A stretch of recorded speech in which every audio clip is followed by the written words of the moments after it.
guys, Erica with a K here. Today's video is going to be on regional boxes, how to use them, when to use them, etc. So if you're like me, you probably had no idea what the regional boxes are until this video came up or until you saw one and you were like, when can I use that? I have no idea.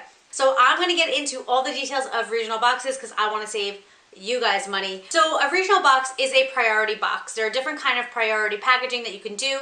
You can do a traditional priority box where it just says priority on it and you can just do everything based on weight and destination, etc. There's also flat rate boxes which are just flat price. If it fits, it ships. That's where flat rate comes from. And then there are also regional boxes, which is something that is completely new to me. There's regional A box and regional B box. Okay, so I always have my notes here, so here we go. So regional rate pricing is priced at a fixed rate, but there is a variable for the distance. So the closer it is, the cheaper. There are different kind of regional boxes. There's A, which is up to 15 pounds. It's like 0 to 15. Or you can do regional B, which is 0 to 20 pounds. If you're doing anything that is 3 pounds to 15 pounds, it's worth doing the regional A box because it will be cheaper than if you did regular priority.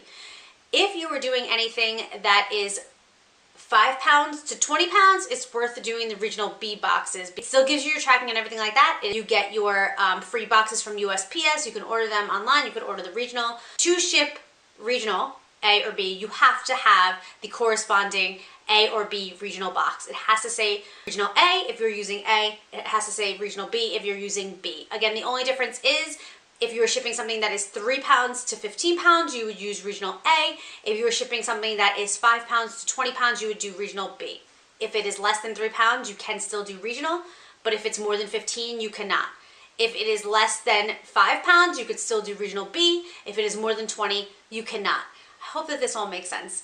The only thing that would vary would be the destination from where it's going to. So for me, I live in New York. If I was shipping it to California, it would be more money than if I was shipping it to New York. There are also 2 different kinds of regional A boxes and 2 different kinds of regional B boxes. One of them is side loading, one of them is top loading. Okay, so this is important.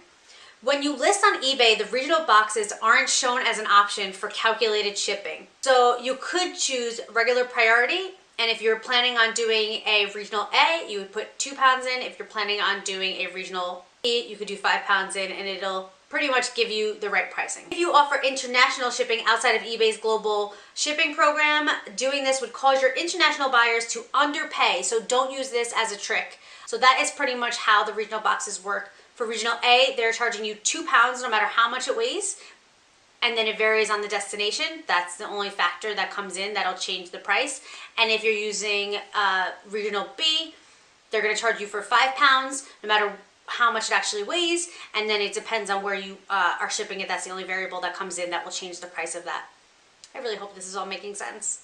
You can print the regional rate shipping labels using eBay or USPS.com or other like shipping services, but unfortunately PayPal doesn't allow you to ship regional. So if you were somebody like me and you're always shipping out of PayPal, it's not going to be an option for you. You actually have to ship out of eBay for this. Okay, so I hope that this whole video made sense. I'm not really sure. I know it makes sense. I'm just not sure how well I'm explaining it. So you guys, please feel free to write down below if there are any questions that you have or if I was unclear about anything at all. It would help me out tremendously to know where you guys are at with this. So I do hope that this helps you out in some way, and if you haven't heard about regional boxes before, I'm happy to be the one to tell you about it. Thank you guys so much for your love and support. Please don't forget to like and subscribe if you haven't already, and be sure to click on that little bell so that you get notifications of the next time that I post a video. I know I said that I'm kind of driving away from reselling, but I do have a few reselling videos that I definitely want to get out there for you guys, so they will be coming out in rotations. Until next time, work hard, dream big, eat cake.